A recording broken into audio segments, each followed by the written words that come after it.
B N Haskar, എന്താണ് മറുപടി? ഇപ്പോൾ മുൻപ് സംസാരിച്ച രണ്ടുപേരും കൃത്യമായി പറയുന്നുണ്ട് LDFിൻ്റെ വിശ്വാസ നയം എന്താണ്, നിങ്ങളുടെ പോക്ക് എങ്ങോട്ടാണ് എന്നൊക്കെ. മറുപടി? അല്ല കൃഷ്ണ, ഇതിൽ ആത്മവിശ്വാസം നഷ്ടപ്പെട്ട പ്രതിപക്ഷത്തെയാണ് ഞാൻ കാണുന്നത്. ആ ആത്മവിശ്വാസം ഇല്ലായ്മ എന്ന് പറയുന്നത് ഇപ്പോൾ ആഗോള അയ്യപ്പ സംഗമത്തിലൂടെ ഭൂരിപക്ഷ ഹിന്ദു സമുദായത്തിന്റെ വോട്ടുകൾ ഏകീകരിക്കാൻ ഇടതുപക്ഷത്തിനാവുമോ എന്ന ആശങ്കയിലാണ് ഇപ്പോൾ കോൺഗ്രസും BJPയും ഒരേ ശബ്ദത്തിൽ സംസാരിച്ചുകൊണ്ടേയിരിക്കുന്നത്. അവരുടെ ഈ ഘട്ടത്തിലെങ്കിലും അവർ ഒരേ തൂവൽ പക്ഷികളായി കേരളത്തിൽ പ്രവർത്തിക്കുന്നു എന്നത് സമ്മതിക്കേണ്ടി വരുന്നു.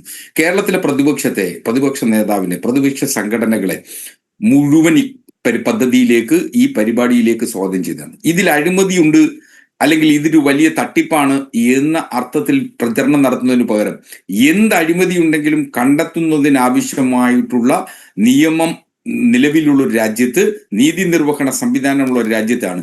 ഈ അയ്യപ്പ സംഗമത്തെ സംബന്ധിച്ച് നിരവധി ഹർജികൾ ബഹുമാനപ്പെട്ട കേരള ഹൈക്കോടതിയിൽ വന്നു. ഇന്നലെ സുപ്രീം കോടതിയിൽ അവസാന തീർപ്പുണ്ടായിരിക്കുന്നു എന്നതും ഏറ്റവും ശ്രദ്ധേയമാണ്.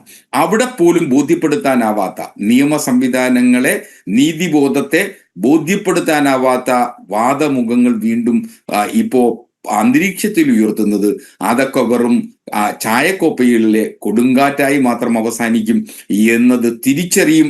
കോടതി പറഞ്ഞതും ചെയ്തതുമായ ഒരു കാര്യം കൂടെ ഞാൻ ഒന്ന് പറഞ്ഞോട്ടെ. അതായത് ഇന്ന് മലബാർ ദേവസ്വം ബോർഡിന്റെ ഒരു ഉത്തരവുണ്ടായിരുന്നു. ഈ അവിടേക്ക് വരുന്നവർ ക്ഷേത്രത്തിന്റെ പണം ഉപയോഗിച്ച് വരണം, അതാണ് നിങ്ങൾ ചെലവാക്കേണ്ടതെന്ന്. അതൊന്ന് സ്റ്റേ ചെയ്തിട്ടുണ്ട്. അങ്ങനെ കൂടി താക്കീതുണ്ട്. അതായത് ക്ഷേത്രങ്ങളിലെ പണം ഉപയോഗിച്ച് സർക്കാരിന്റെ പരിപാടി അല്ല, അത് സംബന്ധിച്ച് മലബാർ ദേവസ്വം ബോർഡ് ഒരു കമ്മീഷണർ ഉത്തരവിറക്കുന്നു. ക്ഷേത്രം ജീവനക്കാർക്കും ഈ ആഗോള അയ്യപ്പ സംഗമത്തിൽ പങ്കെടുക്കുന്നതിന് ആവശ്യമായിട്ടുള്ള ചിലവ് വഹിക്കുക എന്നുള്ളത്. അത് സംബന്ധിച്ച് നീതീകരിക്കാനാവാത്ത തെറ്റാണെങ്കിൽ അത് പരിശോധിക്കാനുള്ള അധികാരം കോടതിക്കുണ്ടല്ലോ. അതുകൊണ്ടാണല്ലോ കോടതി ഇക്കാര്യത്തിൽ ഇടപെട്ടത്. അത് ഒരു ദേവസ്വം ബോർഡിന്റെ കമ്മീഷണർ ഇറക്കിയിട്ടുള്ള ഒരു ഉത്തരവ് മാത്രമാണ്. അതും ആഗോള അയ്യപ്പ സംഗമത്തെ അപകീർത്തിപ്പെടുത്തുന്നതിന് വേണ്ടി നടത്തുന്നത്. നിങ്ങൾ വിശ്വാസ സമൂഹത്തിന്റെ ദ്വാരപാലകരുടെ സ്വർണ്ണപ്പാളി അവിടെ ഇല്ല, അറിയോ? അതിന്റെ തൂക്കം കുറഞ്ഞു, അറിയുന്നുണ്ടോ? ദേവസ്വം ബോർഡിന് ഉത്തരവുണ്ടോ? ദേവസ്വം കമ്മീഷൻ അറിഞ്ഞിട്ടാണോ? എവിടെയാണ് അതുപോലും സൂക്ഷിക്കാനും സംരക്ഷിക്കാനും പറ്റാത്ത ദേവസ്വം ബോർഡും അതിനെ പിന്തുണയ്ക്കുന്ന സർക്കാരുമാണ് ഇപ്പോൾ അയ്യപ്പനെ വല്ലാതെ സ്നേഹിക്കുന്നത്. ദ്വാരപാലകരുടെ സ്വർണ്ണപ്പാളി അതിലെ കേടുപാടുകൾ തീർക്കാൻ കൊടുത്തപ്പോ അതിൽ ഏതെങ്കിലും തരത്തിൽ കുറവുകൾ ഉണ്ടെങ്കിൽ പരിശോധിക്കാം, അന്വേഷിക്കാൻ, കണ്ടെത്താം. ഇതൊന്നും ആഗോള അയ്യപ്പ സംഗമത്തിന്റെ എനിക്കിപ്പോഴും ഓർമ്മയുണ്ട് സാർ, MR ഗുപ്തൻ എന്നാണ് പേരെന്ന് ഓർമ്മ, എനിക്കിപ്പോഴും ഓർമ്മയുണ്ട്. ശബരിമലയിൽ ആ തീർത്ഥാടന കാലം മുഴുവൻ അരവണ പോലും കിട്ടാത്ത അവസ്ഥയുണ്ടായിരുന്നു. ഭക്തർ വല്ലാതെ പ്രതിഷേധിക്കുന്ന സാഹചര്യമുണ്ടായിരുന്നു. അന്നൊന്നും ഈ ആരോപണം വന്നിട്ടില്ല. സാധാരണ ഭക്തർ വിശ്വാസത്തിൻ്റെ പേരിൽ അവിടെ എത്തി തൊഴുതു മടങ്ങുന്ന ഭക്തർക്ക് അരവണ പോലും കിട്ടാത്ത സാഹചര്യം. ഞാൻ അന്ന് എനിക്കിപ്പോഴും ഓർമ്മയുണ്ട്, വേണ്ടപ്പെട്ടവർക്ക് പിൻവാതിലിലൂടെ അരവണ കൊടുത്തുവിടുന്ന ദൃശ്യങ്ങൾ അന്ന് പകർത്തിയത് എനിക്കിപ്പോഴും ഓർമ്മയുണ്ട്.